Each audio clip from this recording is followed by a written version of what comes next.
the Hillary R. Clinton contempt report.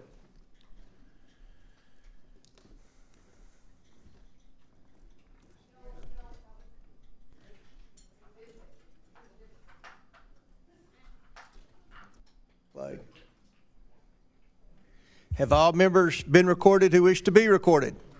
Does any member wish to change their vote? Seeing none, the clerk will close the vote and report the vote total.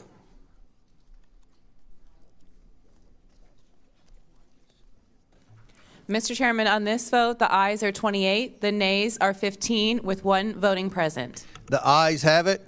Pursuant to this vote, the committee hereby favorably reports and adopts this report recommending that the House of Representatives find Hillary R. Clinton in contempt of Congress for refusal to comply with a subpoena duly issued by this committee.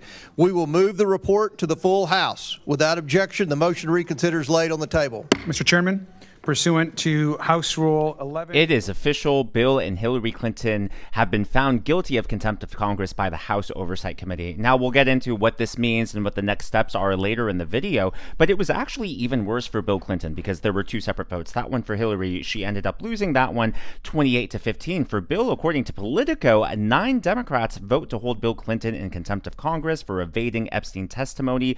For Bill, it was 34-9, so a lot more people against Bill there.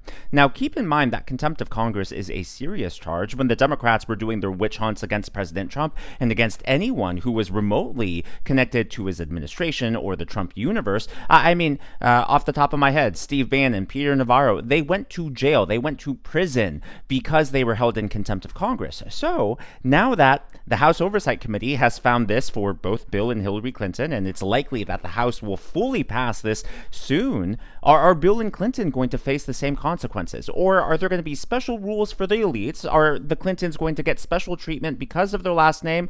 Or are they going to be held to the same standard as Steve Bannon and Peter Navarro? What's especially surprising is the number of Democrats who voted to hold Bill and Hillary in contempt of Congress. Everyone was sort of expecting this to go along party lines, Republicans to all vote yes and Democrats to vote no, with a few abstaining, but so many Democrats voted yes, including high-profile ones. That includes, by the way, Ayanna Pressley. Yeah, that Ayanna Pressley, the same founding member of the Squad. I know it's easy to think of the Squad as just AOC, but Ayanna Pressley's up there. She may have been out of the headlines over the last few years, but she's still as radical as ever, and even she voted to hold them in contempt of Congress. This is what it looked like when Fox News confronted her in the hallways.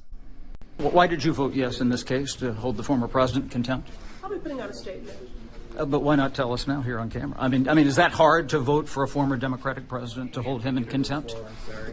Yeah, I just focused on the survivors as a survivor of sexual violence myself, and that's what informs my work. I know that was some of the arguments. People said we have to hear from everybody so they get to the bottom. Is that part of the reasoning as well? We want to hear from anyone that has information. Absolutely. Was there any pressure from Mr. That should not be limited to party lines. Was there any pressure from the Democratic leadership to vote a certain way? That's all I have for now. Okay. I'm putting a statement out, okay? Appreciate your time. That is really interesting. First of all, just kudos to Fox News, keeping that super respectful. I know a lot of people criticize Fox News, especially the primetime hosts, but the reality is they're journalists, especially when it comes to just straight news. They are so professional, a lot better than MSNBC, CNN, and the rest of their ilk. But it's interesting right there at the very end, because that's a tactic of the journalists, right? They can get the politicians to talk. You know, at first she said, well, I'm going to release a statement, but he kept prying, and eventually she cracked and she started answering his questions. And then all of a sudden, when he asked, were you pressured by Democrat leadership? She returns to her talking point. That's really telling, isn't it? The fact that she was willingly answering so many of his questions, then once he asked something sensitive, nope, you're going to have to refer to my statement, which I'll release in a little bit. And that really gives us a little glimpse, a little more insight to what we've been seeing about the Democrat Party. We know they're in disarray. I mean, just think about this. Nancy Pelosi was able to keep the Democrat cohort together. She really ran a very tight ship. leadership. So the fact that she said she didn't even answer that question. And so it really implies that there was pressure from top Democrat leadership, whether it's Hakeem Jeffries or coming from the outside. And she clearly chose to ignore whatever warnings were handed her way. So I think that says a lot about the infighting that's happening in the party and the power struggle for the more radical part and the more centrist part of the party, if the centrist part even exists. So the reason the Clintons were held in contempt of Congress is because they were asked numerous times to testify. Originally, this was going to be scheduled for October, and the Clintons were fine with that. They actually requested for the hearing to be rescheduled because they had an event to attend. I believe it was a wedding. So they had no issue testifying before Congress. But then all of a sudden, in December, they changed their tune. This is from their lawyer, the Clintons, according to Forbes.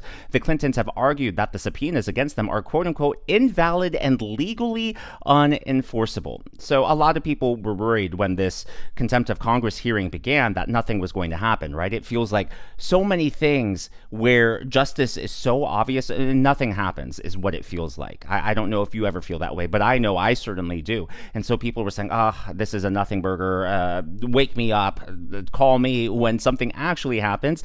And so what was interesting was that top Democrats who were part of this committee actually admitted that, no, the Clintons were wrong. This subpoena was lawful, it was legal, and enforceable. Take a look.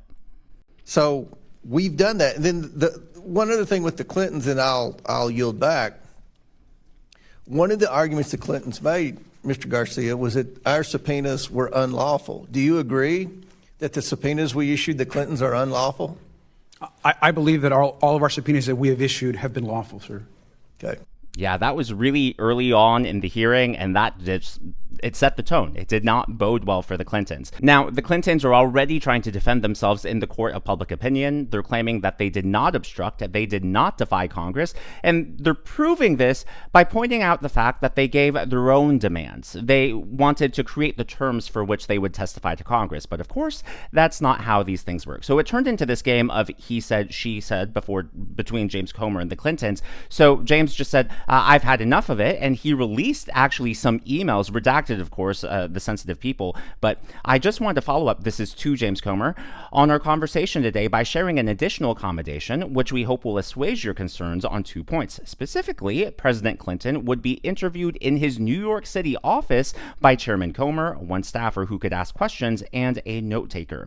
The same for the Democrats. Thereby, 2 records would be created. We are open to discussing any ideas from you or the chairman for ensuring the notes are accurate. Obviously, that just wouldn't fly. That sort of defeats the whole purpose of coming in before Congress, being questioned by multiple people. And then, of course, taking notes is not the same thing as having an official transcript. An official transcript, not only does it cover word for word exactly what is said, but it is entered into the official record. Whereas these notes, I mean, they're just bullet points and summaries of what's discussed, and so much is going to fall through the cracks. And if those notes ever are going to be referenced later, it's not going to be as thorough or as accurate as what would be in a transcript. So that just falls flat on its face. Speaking of falling flat on its face, the Democrats who voted against holding Bill and Hillary in contempt of Congress, well, they used a really weird excuse. They claimed that it would be wrong to go after a former president.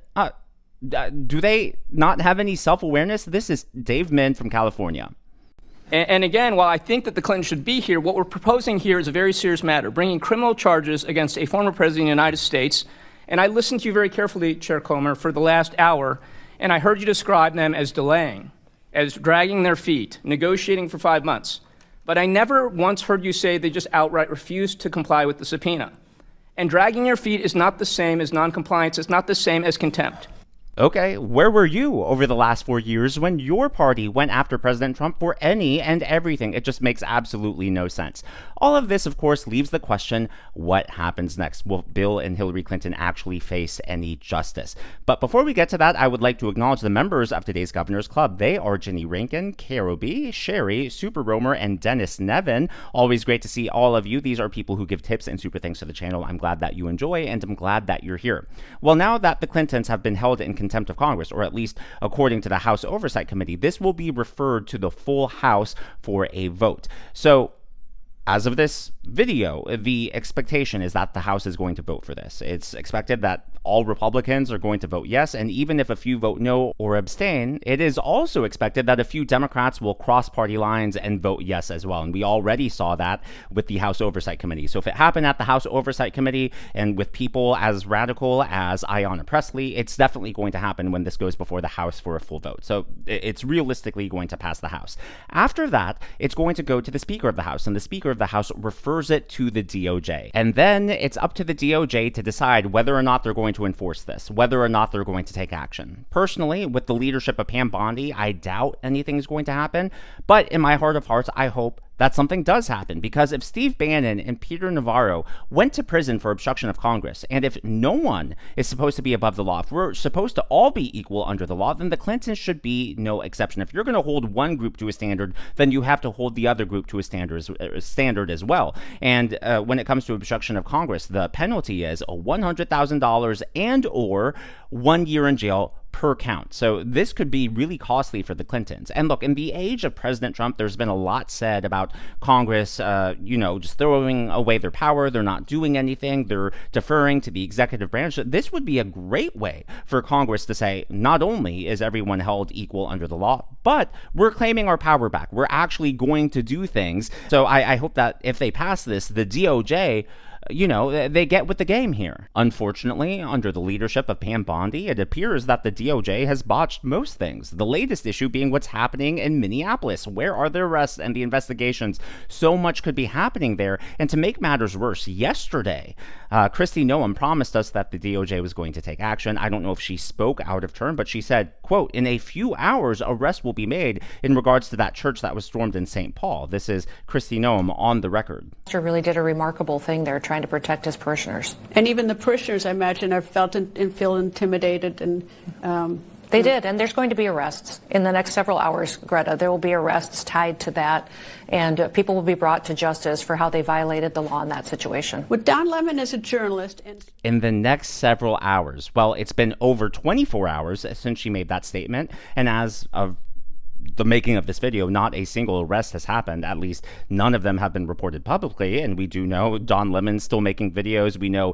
William Kelly's still out and about. So I have a hard time believing that in today's day and age, again, with the internet, with cell phones and X, you post something on there and the whole world knows about it in a second. I have a hard time knowing or believing that arrests were made in secret and people don't know. It's more likely that arrests haven't been made. So did the DOJ not act, or was Kristi Noem speaking out of turn? I don't know, but either way, it's just not a good look. As always, though, all of this is just my analysis and commentary. That's what's going on in the world of politics from my point of view, and I would love to hear from you. So like I said, the overwhelming expectation and consensus is that the House, when it goes to the floor for a full vote, is going to hold both Bill and Hillary Clinton in contempt of Congress. Then it will go to the DOJ. So do you think the DOJ will actually act on this? Do you think they're going to enforce what they should be enforcing, or do you think they're just going to sit back and look the other way? Let me know your predictions down in the comments below. If you haven't already, please be sure to leave me a thumbs up. I know it's a simple thing to ask for, but it really does help me reach more viewers like you